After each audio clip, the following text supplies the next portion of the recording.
Thank you, Ashok. Technically, you're not supposed to make such announcements. You're not qualified, you're not authorized. It was non-technical. Anyway, I have no financial interest in any TPA or insurance company, private or government. Now let's see the story so far. I'm talking about Mumbai, but you can extrapolate it to the whole country. In Mumbai, the TPAs called the shots. They decided the maximum payable. They put a ceiling after a lot of discussion of 24,000 as the ceiling for cataract surgery. Whether you want to put in a multifocal or whatever lens, 24,000 is what they would pay you. That's a maximum. In most cases, they would not pay you amount, but it's only when you put in a very premium lens, then they would consider perhaps, and if you're operating in a big hospital, yes, 24. Otherwise, it would be much less than that. And their argument was, if Delhi and Bangalore can accept 24, why can't you? TPAs arbitrarily made something called a PPN, a preferred provider network. So certain doctors were made preferred providers. In Mumbai, with practicing doctors of over 1,000 people, some 80 doctors were made on a PPN network. We asked them, what are the criteria for the PPN? Why are 80 doctors privileged and the others not? No answer. That is it is our prerogative to make people preferred practice providers. I said, does that mean that he has a better microscope or a better slit lamp or is doing better work? No, nothing like that. It's just the perceived return or that they will get, that they are getting more patients from that doctor or whatever it is. But these were obscure criteria, never given to us in writing. Then TPS decided, even if they had sanctioned something on a sanction letter, authorization was given, they would subsequently cut some amount on some flimsy ground on the other. So you ended up getting less, you kept arguing, writing, and nothing happened. TPS delayed payments without paying interest. No TPA ever paid interest, though it was written in the books that if a payment comes beyond 1 month, they have to statutorily pay interest. No TPA ever paid interest. You could keep writing to them. Again, it was waste of your time. And some of the TPAs even actually asked for kickbacks from the doctors that we will send you patients, provided you give a further 5% discount or a further 10% discount. Some TPAs even had MOUs in which it was printed there, the percentage of discount that you would give. When I wrote on that amount, okay, is there a guaranteed amount of how many lakhs of business you will provide? Depending on that, I will give you the discount to your patients. Obviously, there was no answer. TPAs joined hands with the big four insurance companies, the government insurance companies. It resulted in vastly increased paperwork. Most of the people had to employ more staff, either part-time or full-time. They wanted new things kept on coming. The latest is invoice of the IOL.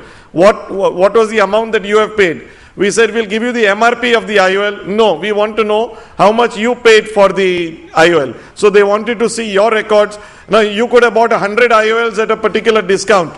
My argument with them was, if I'm charging less than the MRP, which is printed, what is your problem? Because it's the way my financing is structured. I am blocking X amount of funds by buying 1,000 IOLs at a time.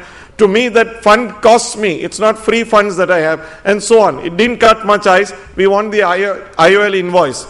They want breakup in detail of under every head possible. If you write dressing materials 100 rupees, how is that 100 rupees? So you have to write spirit so much, ether so much, whatever. So they kept on trying to harass us through the patient.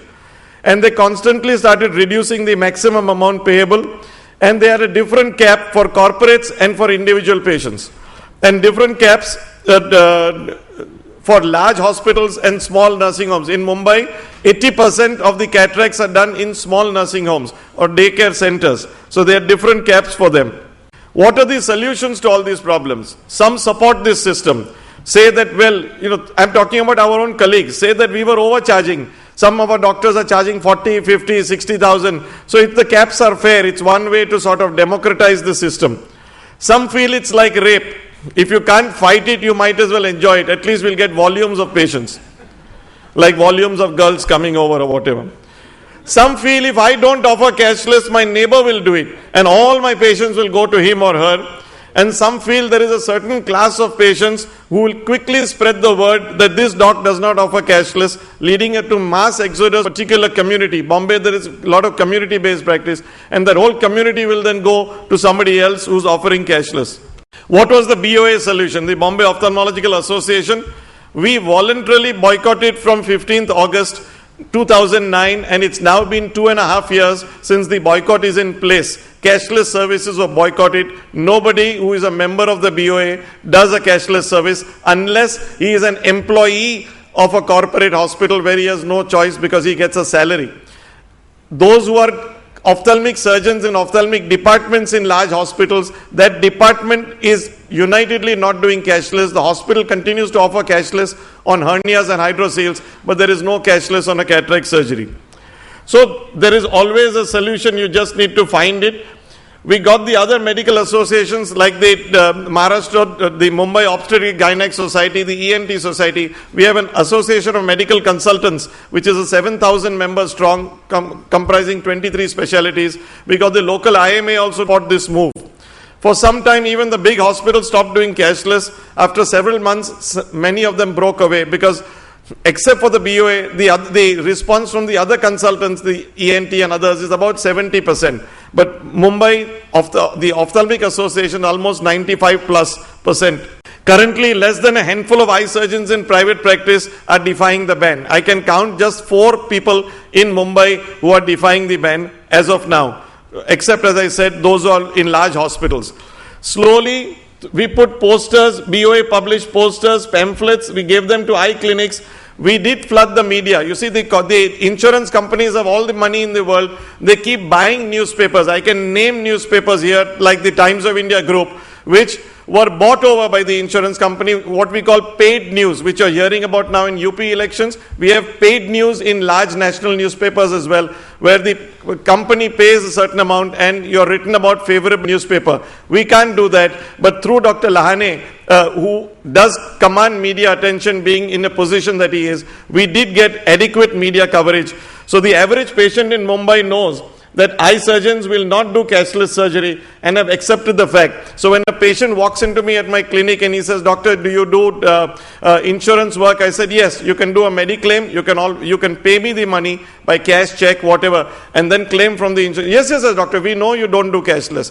Not only because there are pamphlets outside which he has read, but because the word has gone out that eye surgeons don't do cashless. Patients have accepted it. Eye surgeons breathe much easier. There are, of course, a few bad apples. What is the attitude of TPAs now? Cashless work in Mumbai has dropped significantly. Even the big insurance companies and TPAs are willing to talk to the BOA. When we called a meeting earlier, we used to chase the TPAs and say, "Please listen to us. We have some valid points." Now, if we from the BOA call up the TPAs, we'll have the heads of the companies and the heads of TPAs. Out of 20 odd TPAs, about 15 of them will come up for a meeting at 6 hours notice. So they want us to talk to them. They're desperately trying to find some headway. We had a meeting last in August 2001, didn't have a satisfactory result. So we are holding our heads high. We are in no hurry to talk to them. What do the TPAs do? They've stepped up the harassment of patients, making them run from pillar to post to pass their claims. So can this be duplicated in other cities and towns? Most certainly it can and it should. The smaller the town, the easier it should be. You need just 1 or 2 strong leaders to lead from the front. Get the press on your side. Educate the public on how the insurance companies are cheating them, charging high premium with low caps. So they're cheating them. They are not getting the lenses that they can afford, that their premium says. If their premium says that they're covered for 5 lakhs of rupees during the year, if they spend 4.5 lakhs, just giving you an off, and if they spend 4.5 lakhs on an eye surgery, it should still be legally permissible. How can you put a cap that you will spend this much on eye? If you're doing that, please put it down in black and white for every surgery from head to toe. That for a tonsil you will give so much, for hernia so much, for hydrocele so much. Why only for cataract surgery do you have these caps? No answer from them. So tell the patients and tell the press how wrong this system is. So you tell your patients that if the payment is capped, they cannot get the best quality lens, though they pay hefty premium and are covered for lakhs. The BOA wishes you all the best and will be happy to support you in any way possible. The road is long, not smooth, but we will succeed because we must succeed. Thank you very much.